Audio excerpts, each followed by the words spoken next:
What's good, YouTube? And welcome to me being fresh out of my workout right into a drama video. Now, I want to credit Ruxin here on his video because it does have the term that is going to be the subject of it on the thumbnail, and that's fake starlights. But Common Ruxin W, he doesn't advocate for that in the video. He has an open discussion trying to search his feelings on quarter century rare, and there are some negatives to this in my opinion. But when it comes down to it, this term comes from Instagram, it seems, and that is vendor hell. I've been very clear on my opinions that it's a lot of people trying to flip a lifestyle, that kind of things, and he says it's also collectors in addition to vendors, and to me that sounds like people trying to hoard their dragon's gold, trying to go, yeah, only I can have this hard to get thing. We have asked for so long for easy access versions of certain cards for this, like the OCG gets, like promos, and the Legendary Collection wasn't the most mind-breaking thing to have that because this is a repackage of that from the past with a quarter century rare slipped inside of one of 6 promos. And if you haven't seen these, they're essentially starlights. They look really freaking good if you like starlights, and they have a little stamp in here that I actually think adds to it,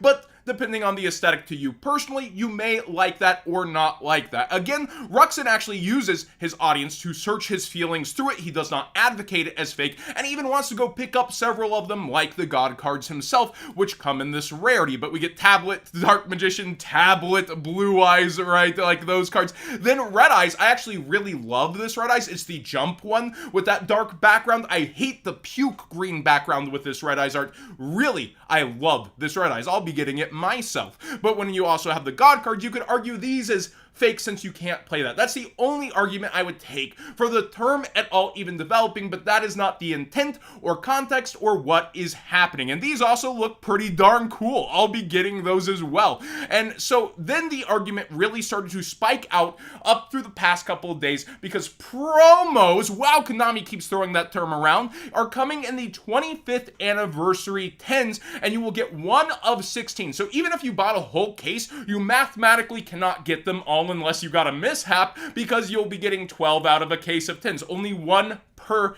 10, but it's a bonus to the 10, right? And so people start to go, wow, a lot more cards are about to be easy access in this rarity, and they're starting to discount it, even though, again, community as a whole really loves it. Vendor hell doesn't seem to appreciate that. Now, the one argument I have against the quarter century rare comes specifically from Battles of Legend, and they name a certain card, Divine Arsenal AA Zeus, as a quarter century rare.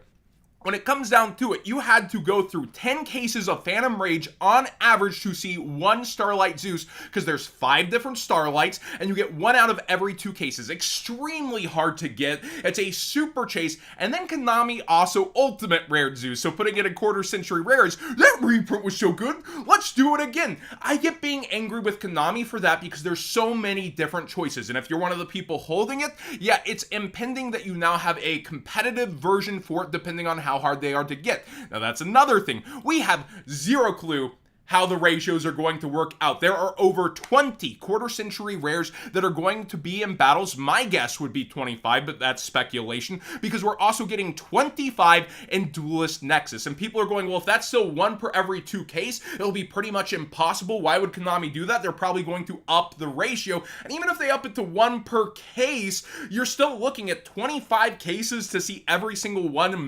mathematically, like, unless you're getting like 2 in some cases, etc. So when it comes down to it, people are speculating that the pull rate will also be up on these in order for people to be able to get access a little easier to play sets and stuff.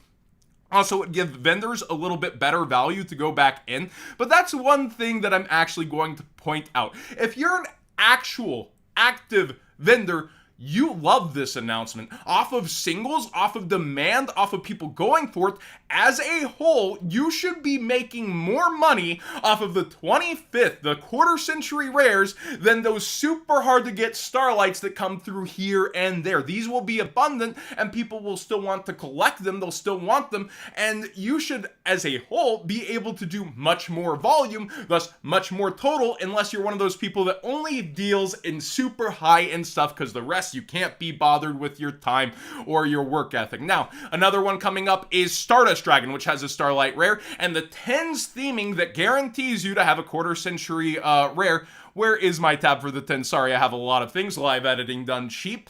This has the theme of the protagonist from the series, which means Stardust is likely, and this is another collectible that has gone up over time that people have been holding on to, playing for past formats, hoping that it continues to moonrocket. And to that I say, I really do hope that Konami goes this direction with the alternate art. You create a new collectible. It's actually what the OCG did for the 20th, which has the 20th stamp. They used the dual power alter arts in their own thing that had promos over there. And when it comes down to this, it's really cool to actually see it in that upgraded rarity. I love the secret rare on the chest going into the background design, and that would give collectors something else to actually pair and go along with instead of compete with the direct copy. And people would settle for it. It would still affect it to some degree, but they're really, when you look at these cards, pretty much the darn same. So when it comes down to these people, I think that it comes to two different things. Number one, they like things being harder access and not, having those pieces make them feel special. Or number two, I just, when it comes down to it, it's like that value thing, right? Like, I have value and having this gives me value, and you don't have the value, I have the value. So trying to discount these as fake is something that I'm completely against, and even as a vendor-brained person, I don't think that they should be doing that. I think there's a lot more value when it comes down to it at the end of the day, and the volume that you'll likely long-term be able to do with these kinds of cards rather than what they're going through. Again, though, with Konami, you never know what they'll do. Who knows what they'll do for the 30th? How long the 25th will last? The 20th lasted for like 2 years, right? Almost 3 years. And then they're straight into the 25th. So with the OCG, who knows how long certain things can drag out and how that marketing will go in the US. And again, what the ratios will even be. A lot of this is speculation, people feeling a type of way and outletting their frustration into a term I simply don't like. Again, actual props to Ruxin for not just laying into that and actually searching through people. And that's what I like to do here. I like to hear out my comment section, and I do think there's a right to be mad with certain aspects of it, but as a whole, I love what they're going for. This is what we've asked for years and years and years on end. Easier access, more of it, so that there's a spread. You still have the chases. You'll end up with low-end Starlights. Oh no, there's going to be low-end Starlights? Yes, that is a good thing, because then that puts these singles that are more desired even on another range of pedestal. The only thing that I think they shouldn't be doing is reprinting any card that already had a Starlight, or going for that double down, triple down into, that was so popular, let's do it again. Also, let me know what you would like to see in Quarter Century. My personal pick is Genzo for its legacy in the game, but my YouTuber pick is Ash Blossom, so that people can stop asking for a freaking upgrade to that card for the next couple of years till people want it in Ultimate Rare to match their other sets or something like that again. I would love to see Ash in this rarity. So let me know what you want to see if you are a fan of the rarity down below, and if you're not at all, let me also know why. If you just think aesthetically, Starlight's, it's not for me, so these aren't for me.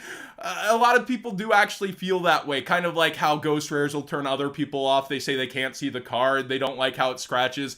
There's going to be fans of each rarity, and some people won't even care for this conversation because they want like Starlights or Quarter Century. So hopefully I didn't waste like 9 minutes of your time. Please subscribe if you haven't already. Give this video a thumbs up if you enjoyed the conversation, and I will be doing more conversation videos for sure on the channel.